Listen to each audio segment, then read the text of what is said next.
प्रजापति। आज हम स्टैंडर्ड 12 के चैप्टर 2 का नेक्स्ट टॉपिक पढ़ने वाले हैं। तो नेक्स्ट टॉपिक है post fertilisation. Okay, post fertilisation को डिवाइड किया है 4 इवेंट में।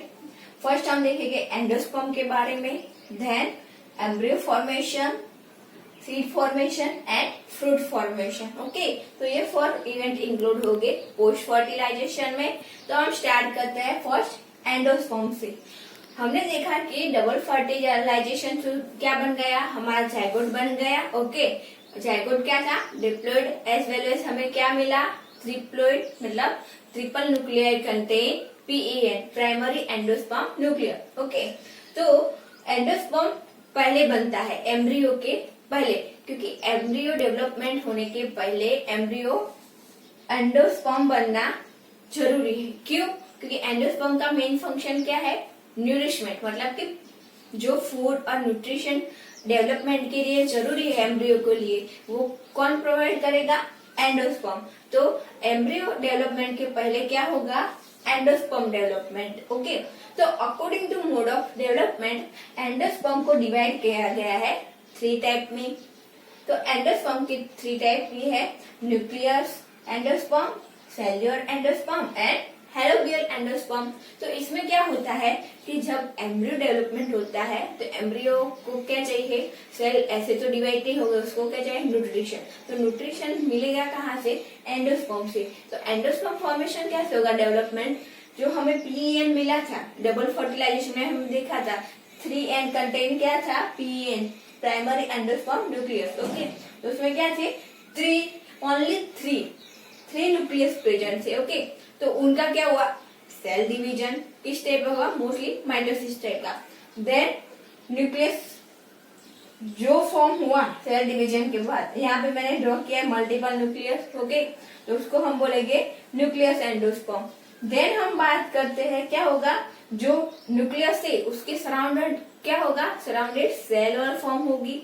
तो ये मैंने ड्रॉ किए, सेल वॉल फॉर्म हो गई। ओके, तो इस स्टेज को बोलेंगे सेल्युलर एंडोस्पर्म।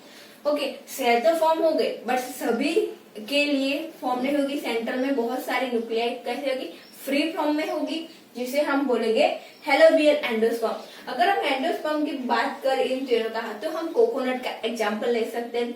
जैसे कि कोकोनट का हार्ड लेयर है बाहर वाला, ओके, उसको हम as a nucleus endosperm consider कर सकते हैं। और व्हाइट वाला जो पोर्शन है, ओके, जिसे हम खाते हैं, उसे हम सेल्युलर एंडोस्पर्म में कंसीडर कर सकते हैं। और जो बीच में वाटर होता है, ओके, थोड़ा बहुत, उसे हम क्या कहेंगे, helobial endosperm is one type of free nuclei. Okay, so coconut is a best example understand the 3 type of endosperm.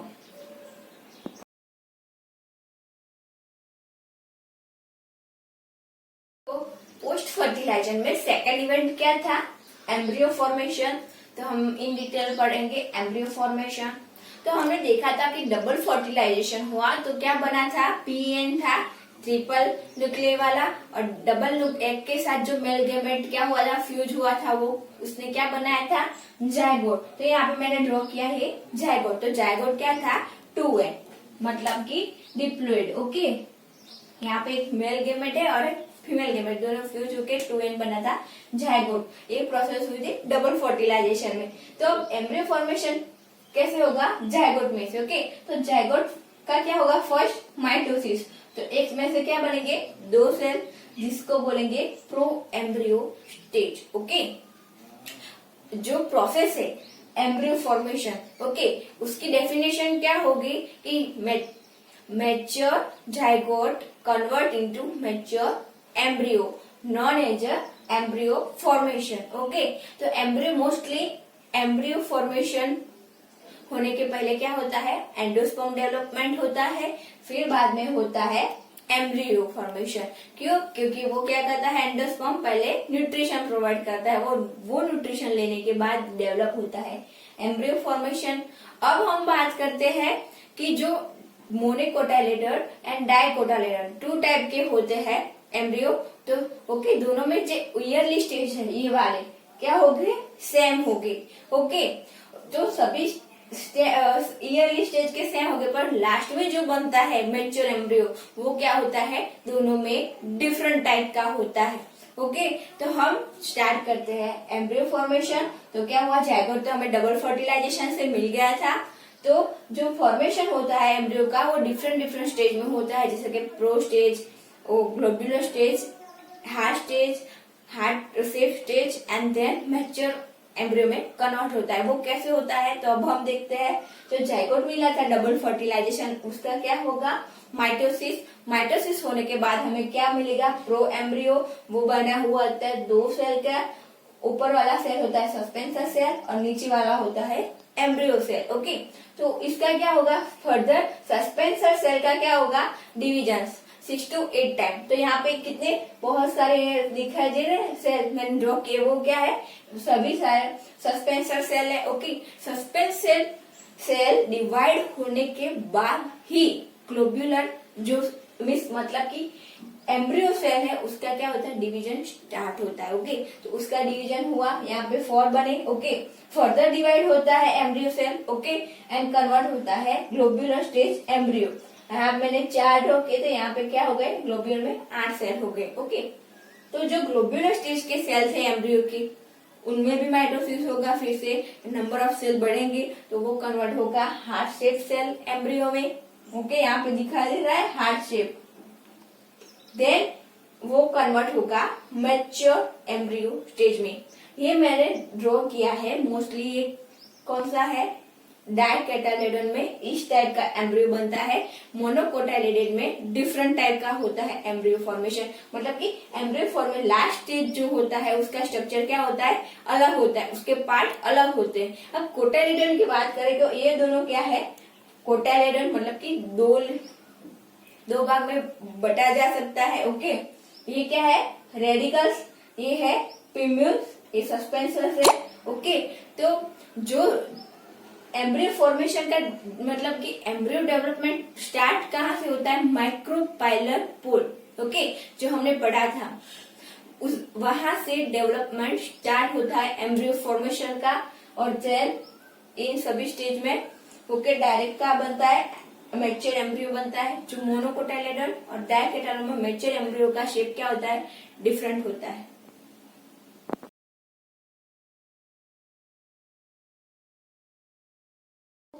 Post fertilisation का थर्ड इवेंट था सीड फॉर्मेशन। ओके, तो सीड फॉर्मेशन क्या है, सेक्सुअल रिप्रोडक्शन का last मतलब कि final product है। Okay, यहाँ पे मैंने लिखा है seed is a final product of sexual reproduction. Okay, तो सीड फॉर्मेशन कैसे होता है, ओवल फर्टिलाइज होके कन्वर्ट होता है सीड में। ओके, तो मोस्टली सीड कहाँ पे प्रेजेंट होता है, फ्रूट के इनसाइड मतलब कि फ्रूट के अंदर प्रेजेंट होता है। तो मैंने लिखा है fertilised ovule known as a seed present inside the fruit. Okay, तो सीड की बात करें तो फिर सीड के स्ट्रक्चर में मेन 3 पार्ट होते हैं, मतलब कि 3 स्ट्रक्चर का बना होता है, मतलब कि उसका आउटर लेयर होता है सीड का, उसको कोट बोलते हैं। और उसके अंदर एम्ब्रियो एक्सिस होते हैं एज वेल एज कोटाइलेडोन, मतलब कि मैंने पहले बोला था कि 2 होता है, उसको डाइकोटाइलेडोन और 1 होता है उसको मोनोकोटाइलेडोन बोलते हैं। मतलब कि इसके स्ट्रक्चर में मेन 3 पार्ट इन्वॉल्व होते हैं। ओके, और बात करें सीड की तो अकॉर्डिंग टू प्रेजेंट और absence of endosperm, okay, endosperm divide into 2 type. Okay, तो सीड डिवाइड होता है 2 टाइप में, नॉन अल्ब्यूमिनस एंड अल्ब्यूमिनस। अगर नॉन अल्ब्यूमिनस की बात करें तो उसमें क्या होता है कि जो एंडोस्पर्म होता है, तो हमने देखा था एंडोस्पर्म क्या करता है, एम्ब्रियो को डेवलपमेंट करने में हेल्प करता है। कैसे, उसको फूड प्रोवाइड करके, मतलब न्यूट्रिशन प्रोवाइड करके। अगर उसको न्यूट्रिशन प्रोवाइड करने में टोटल एंडोस्पर्म यूज हो जाता है, ओके, तो उस टाइप के सीड को बोलेंगे हम नॉन अल्ब्यूमिनस। उसके एग्जाम्पल है ग्राउंडनट्स एंड पीट। अब बात करते हैं अल्ब्यूमिनस की, उसमें क्या होगा कि टोटल एंडोस्पर्म कंप्लीटली यूज नहीं हो जाएगा, थोड़ा बहुत बचा रहेगा। ओके, तो उसको हम कहेंगे अल्ब्यूमिनस। उसके एग्जाम्पल है मेज एंड व्हीट। ओके, अब एक टर्म है पेरिस्पर्म। उसमें क्या होता है, जो हमने पहले पढ़ा था ओवरी के अंदर जो न्यूक्लियस ओव्यूल था उसके बाहर जो सेल थे, न्यू सेल्स, ओके, वो वैसे के वैसे रहते हैं सीड के अंदर, ओके। तो उसके एग्जाम्पल है beet and black pepper. Perisperm का मतलब हुआ in some seed new cells are persistent, मतलब कि न्यू सेल्स वाला पार्ट अभी भी वैसा का वैसा ही है सीड फॉर्मेशन होने के बाद भी, ओके। उसके एग्जाम्पल बीट है, उसके एग्जाम्पल है बीट और ब्लैक पेपर। अब बात करते हैं सीड की, ओके। तो बिफोर फर्टिलाइजेशन हमने देखा था कि जो ओवरी का जो पार्ट था, ओके, ओव्यूल, ओवरी और वो सब, तो उसमें जो प्रोटेक्टिव लेयर थे दो, वो कौन सा थे? Outer integument and inner integument. तो आफ्टर फर्टिलाइजेशन वो दोनों प्रोटेक्टिव लेयर कन्वर्ट हो गए। आउटर इंटेग्यूमेंट है वो कन्वर्ट हो गए सीड में टेस्टा, उसको सीड में बोलेंगे टेस्टा। और इनर इंटेग्यूमेंट है वो कन्वर्ट होता है टेगमेंट में। तो जो सीड है उसके अंदर उसको टेगमेंट बोलेंगे। और जो माइक्रोपाइल एंड था, ओके, हमने देखा था ना ऊपर की ओर जो माइक्रोपाइल एंड था वो कन्वर्ट होगा small pore in a seed coat, मतलब कि सीड का जो कोट होगा उसके ऊपर थोड़ा सा क्या होगा? पोर होगा, ओके। वो पोर का फंक्शन क्या होगा? वो पोर क्या करेगा? जब सीड जर्मिनेट होगा, मतलब कि जर्मिनेशन का मतलब सीड ग्रो होके प्लांट में कन्वर्ट होने वाला होता है, तब वहां से उसको क्या मिलेगा? ऑक्सीजन एंड वाटर प्रोवाइड होगा थ्रू द सीड। वो जो पोर बना है, ओके, स्मॉल पोर, वहां से ऑक्सीजन और वाटर प्रोवाइड होगा। जब सीड मेच्योर हो जाता है वो क्या हो जाता है? ड्राई हो जाता है। और वो अपनी जो एक्टिविटी है, मेटाबॉलिक एक्टिविटी, वो क्या कर देता है? स्लो कर देता है। बट सम टाइम वो क्या करता है?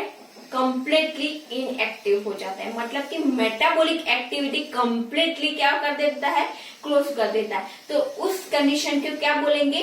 सीड डोर्मिनेंसी। तो ये क्वेश्चन भी कई बार पूछा जाता है, व्हाट इज सीड डोर्मिनेंसी? मतलब कि inactive metabolic condition of seed, okay, उसको बोलेंगे सीड डोर्मिनेंसी। सीड डोर्मिनेंसी कब कंप्लीट होगी? मतलब कि कब? वो स्टेज हमेशा नहीं रहेगा, वो भी उससे मतलब कि डोर्मिनेंसी के बाद भी वो सीड जर्मिनेट होगा, बट कब? जब उसकी फेवरेबल कंडीशन होगी तब। सीड डोर्मिनेंसी तभी होती है जब उसको फेवरेबल कंडीशन नहीं मिलती। फेवरेबल कंडीशन मतलब कि उसको प्रॉपर वाटर नहीं मिलता, प्रॉपर ह्यूमिडिटी नहीं मिलती, टेम्परेचर नहीं मिलता, तो वो क्या करता है? ग्रो नहीं होता, बस अपने इनएक्टिव कर देता है मेटाबॉलिक एक्टिविटी। बट जब उसको लगा कि उसको फेवरेबल कंडीशन मिल गई, प्रॉपर वाटर टेम्परेचर मिल गया, तो वो क्या होगा? सीड जर्मिनेशन होना स्टार्ट होगा, ओके।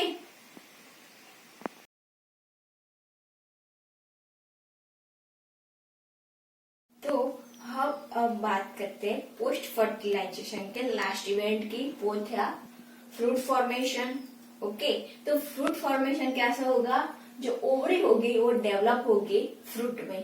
तो हमने पहले चैप्टर में भी देखा था कि जो ओव्यूल था वो कन्वर्ट किसमें हुआ? सीड में, और ओवरी कन्वर्ट होगी फ्रूट में। तो दोनों प्रोसेस क्या होगी? साइमल्टेनियसली, मतलब कि 1 by 1 होगी। पहले सीड फॉर्म होगा, देन फ्रूट। तो अब बात करते हैं कि जो ओवरी थी उसकी वॉल थी, ओके, जो वॉल थी वो कन्वर्ट क्या होगी? जो फ्रूट की वॉल में, ओके। तो वो 2 टाइप की वॉल होगी फ्रूट में। हम देखते हैं 2 टाइप के फ्रूट की जो होता है अपर लेयर, वो होता है, उसको पेरिकार्प कहते हैं फ्रूट में। उस वॉल को उसको डिवाइड किया गया 2 टाइप में, फ्लैशी एंड हार्ड। फ्लैशी मतलब कि इतनी स्मूथ होती है कि उस फ्रूट को हम ऐसे खा सकते हैं विथ पेरिकार्प, मतलब कि उसके वॉल के साथ खा सकते हैं। उसके एग्जाम्पल है मैंगो, मतलब कि क्या होगी? स्मूथ होगी पेरिकार्प, ओके। और बात करते हैं हार्ड पेरिकार्प क्या होगी? जैसे कि हम कोकोनट की बात करें, ओके, तो उसका लेयर क्या होगा? Hard, okay. एग्जाम्पल है सपोज पी, तो पी को भी हमें क्या करना पड़ता है? छील के खाना पड़ता है, मतलब कि उसका हार्ड लेयर होता है, इसी वजह से उसके बीच पेरिकार्प नहीं खा सकते। उसको क्या करना पड़ता है? आउटर लेयर को रिमूव करने के बाद ही उस फ्रूट को हम खा सकते हैं, जैसे कि बनाना, ओके, उसके एग्जाम्पल में आ सकते हैं। अब बात करते हैं हम फ्रूट, ओके।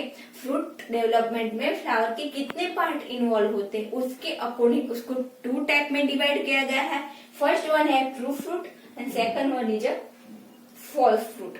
हमने देखा कि ओवरी डेवलप होती है फ्रूट में, ओके, जब ओनली ओवरी ही, ओके, ओनली कंप्लीट ओवरी ही इन्वॉल्व होगी फ्रूट फॉर्मेशन में, तो उसको बोलेंगे हम ट्रू फ्रूट। उसके एग्जाम्पल है मैंगो। अगर सम फ्रूट में क्या होगा, फॉल्स फ्रूट के एग्जाम्पल है तो उसमें क्या, उसका एग्जाम्पल है एप्पल। उसमें क्या होता है, ओनली ओवरी नहीं होती जो हेल्प मीन्स डेवलप होती है फ्रूट में, उसके अलावा उसके फ्लावर के अदर पार्ट, जैसे कि मैंने यहाँ लिखा है पेटल और थैलस। तो when complete ovary as well as other part of flower like a petal and thallus involve into fruit formation, उसको हम बोलेंगे false fruit। उसका एग्जाम्पल है एप्पल। अगर उसके बाद हम बात करके सम फ्लावर, सम जो होते हैं फ्लावर्स में भी मैंने बोला पार्थेनोकार्पिक होते हैं, तो यहाँ पार्थेनोकार्पिक फ्रूट भी होते हैं। उसमें क्या होता है, विदाउट फर्टिलाइजेशन क्या होता है, फ्रूट डेवलप होता है। वो क्या होता है, सीडलेस होता है, क्योंकि वहां पे फर्टिलाइजेशन नहीं होता तो वहां पे सीड फॉर्मेशन नहीं होता। तो वैसे फ्रूट इन्वॉल्व होते हैं पार्थेनोकार्पिक फ्रूट में, जिसमें फर्टिलाइजेशन होता नहीं है। ये आपको याद रखना है टर्म, पार्थेनोकार्पिक फ्रूट।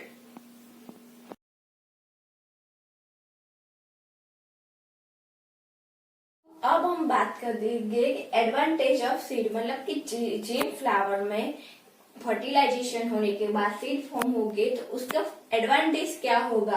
तो फर्स्ट एडवांटेज होगा कि जो सीड प्रोडक्शन होगा जिस भी फ्लावर में, मतलब कि सेक्सुअल रिप्रोडक्शन की जो इवेंट होंगे उसके पोलिनेशन एंड फर्टिलाइजेशन के, वो इंडिपेंडेंट होंगे वाटर के, मतलब कि वाटर थ्रू उसका पोलिनेशन नहीं होगा, या फिर फर्टिलाइजेशन मतलब कि मूवमेंट होता है जो जो फर्टिलाइजेशन होगा वो भी वाटर इंडिपेंडेंट होगा।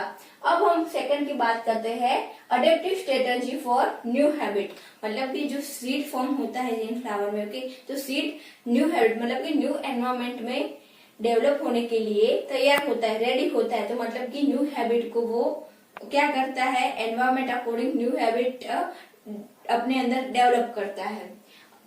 देन बात करते हैं सफिशिएंट फूड रिजर्व। तो हमें पता है कि जो सीड होता है उसके अंदर क्या होता है, फूड रिजर्व होता है। देन बात करते हैं fourth one, young seedling photosynthesis on, मतलब कि वो सीड है वो ग्रो होगा, जर्मिनेट होगा, सीड जर्मिनेशन होने के बाद वो यंग प्लांट बनेगा, तो वो क्या करेगा, फोटोसिंथेसिस करेगा अपने आप, वो डिपेंडेंट नहीं होगा दूसरों पर, वो खुद ही फोटोसिंथेसिस करके ग्रो होगा। Then hard layer coat protect young embryo, seed के लेयर आजू बाजू जो लेयर होगा प्रोटेक्टिव, जिसको हम कोट, वो सीड कोट कहते हैं, वो क्या होगा, हार्ड होगा। इसकी वजह से वो क्या करेगा, प्रोटेक्ट करेगा यंग एम्ब्रियो को। Then last one is sexual reproduction through generate a new genetic combination leading to variation, मतलब सेक्सुअल रिप्रोडक्शन होता है तो क्या होता है, मियोसिस, मियोसिस में क्या होता है, क्रॉसिंग ओवर सब प्रोसेस होती है। इसकी वजह से क्या होता है कि न्यू वेरिएशन, न्यू वेराइटी मिलती है हमें। ओके, तो न्यू वेराइटी मिलेगी। ओके, और सम सीड में क्या होता है, सीड डोमिनेशन होता है, सीड क्या होता है मैच्योर होने के बाद डिहाइड्रेट होता है। तो वैसे सीड को हम क्या करते हैं, स्टोरेज करते हैं जब फूड हम ह्यूमन, जैसे कि गेहूं की बात करें, व्हीट, ओके, तो वो सब क्या करते हैं हम प्रिजर्व कर सकते हैं। एक सीजन मीन्स वो सीजन टू सीजन होते तो हम उसको क्या करते हैं, हमारे घरों में रिजर्व करते हैं, ताकि हमें पूरे साल भर हम उसको एज अ फूड ले सके। ओके, अब बात करते हैं अपोमिक्सिस। अपोमिक्सिस वो टर्म क्या है, अपोमिक्सिस में क्या होता है, जो फ्लावर होते हैं वो क्या करते हैं, असेक्सुअल रिप्रोडक्शन, बट वो क्या मिमिक्री दिखाते हैं, ऐसा दिखावा करते हैं कि उसमें क्या होता है, सेक्सुअल रिप्रोडक्शन, ऐसे कहते हैं हम अपोमिक्सिस। तो उसकी डेफिनेशन क्या होगी, is a form of asexual reproduction that mimics sexual reproduction। जैसे हम मिमिक्री करते हैं कि जैसे कि हमारे बॉलीवुड में वो एक्टर थे, उसकी मिमिक्री ऐसे कर, वो ऐसा बोलता है तो हम उसकी मिमिक्री करते हैं कि जैसे कि हम उनके जैसा ही दिखाव करते, पर हम एक्चुअली में तो वो है ही नहीं। तो सेम टू सेम फ्लावर ऐसा करेंगे, mimicry of sexual reproduction, but actually में क्या होगा उनमें और सेक्सुअल रिप्रोडक्शन। तो डिफरेंट वे होगा, हमने देखा सेक्सुअल और सेक्सुअल रिप्रोडक्शन प्लांट में डिफरेंट वे कैसे होता है, रनर, सकर्स, ट्यूबर्स, ओके, वो डिफरेंट वे थ्रू करेगा sexual reproduction. Then next term है पोली एम्ब्रियोनी। पोली एम्ब्रियोनी मतलब कि एक ही सीड के अंदर मोर देन वन एम्ब्रियो होना। तो वो कैसे होता है, उसकी डेफिनेशन होगी the formation of more than one embryo form a single fertilization of ovum और सिंगल सीड। मतलब कि एक ही ओवम का फर्टिलाइजेशन होने के बाद मोर देन वन मतलब 3, 4 उतने एम्ब्रियो हो गए। ओके, उसको बोलेंगे हम पोली एम्ब्रियोन। ओके, इस लेक्चर में ओके यहाँ पे हमारा ये सेकंड चैप्टर क्या होता है, कंप्लीट होता है। अगर आपको कोई डाउट है इस चैप्टर में तो आप मुझे आगे दिए हुए नंबर पर कॉल करके या व्हाट्सएप पर मैसेज करके पूछ सकते हैं। और अगर आपको मेरा ये वीडियो पसंद आया है तो उसको लाइक कीजिए, शेयर कीजिए एंड सब्सक्राइब कीजिए। Thank you.